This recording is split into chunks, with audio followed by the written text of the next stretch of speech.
പരിധിയിൽ നിന്ന് ഒരു ആൺകുട്ടിയെയും പെൺകുട്ടിയെയും SNEC സംവിധാനത്തിലേക്ക് ചേർക്കും എന്ന പ്രതിജ്ഞയാണ് ഇവിടെ നിർവഹിക്കുന്നത്. ഓക്കെ അല്ലേ?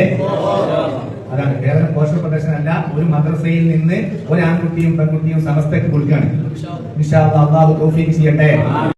ഒരു മതവിദ്യാഭ്യാസ സംരംഭത്തിന് ചില അപകടങ്ങൾ കണ്ടപ്പോൾ നമ്മൾ എന്ത് ചെയ്തു? വേറൊരു സംരംഭം ഉണ്ടാക്കുക എന്നുള്ളത് തികച്ചും ആത്മഹത്യാപരമാണ്.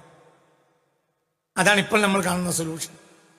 അതായത് നമ്മളിപ്പോ ചെയ്യുന്നത് എന്താന്ന് വെച്ചാൽ, ഒരാളുടെ മാവ് കലക്കി വെച്ചതിൽ വിഷം വീണു. വെള്ളപ്പം നോക്കുമ്പോൾ വെള്ളപ്പത്തിൽ വിഷമുണ്ട്, വെള്ളപ്പത്തിൽ വിഷമുണ്ട്. അതായത് ഒരു കയ്പ് പോലെയൊക്കെ തോന്നി. അപ്പൊ അതിലെന്തോ വിഷമുണ്ടെന്ന് നമ്മൾ മനസ്സിലാക്കി. വെള്ളപ്പത്തിന് ലേറ്റായി എന്തുണ്ടാവും? ലേറ്റായി മതിണ്ട്. അതിന് പകരം കയ്പാണെന്ന് കണ്ടപ്പോൾ നമ്മൾ എന്ത് ചെയ്തു? ഓ, വെള്ളപ്പം ശരിയല്ല എന്ന് പറഞ്ഞു. എന്നാൽ നമ്മൾ ഈ മാവിലേക്ക് കുറച്ച് ശർക്കര ഇട്ടിട്ട് നെയ്യപ്പം ഉണ്ടാക്കി. ഇതാണിപ്പോൾ മലബാറിലെ സുന്നികൾ ചെയ്തത്. വൻദുരന്താണത്. ഇനി നമ്മൾ ഈ ഇപ്പോഴത്തെ നെയ്യപ്പത്തിൽ വിഷമുണ്ട് എന്ന് 10 കൊല്ലം അങ്ങോട്ട് മനസ്സിലാവും അതിന്റെ പ്രൊഡക്റ്റ് പുറത്തു വരുമ്പോ.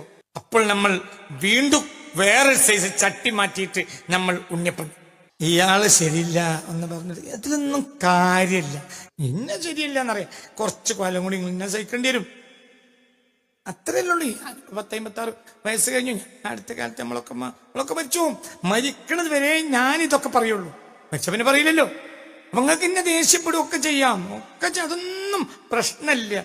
പക്ഷേ ഒരു വസ്തുതയും മനസ്സിലാക്കാതെയാണ് നമ്മൾ ഉണ്ടാക്കിയ സൊല്യൂഷൻ. ഈ സൊല്യൂഷൻ അപകടമാണെന്ന് 10 കൊല്ലം കഴിഞ്ഞ് നമുക്ക് മനസ്സിലാവും.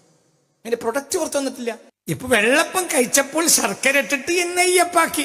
ഇനി നെയ്യപ്പത്തിന്റെ ഓക്കാനം പുറത്ത് വരുമ്പോഴത്തേന് നമ്മൾ അതെന്താക്കും? ചട്ടി മാറ്റി ഉണ്ണിയപ്പാക്കും.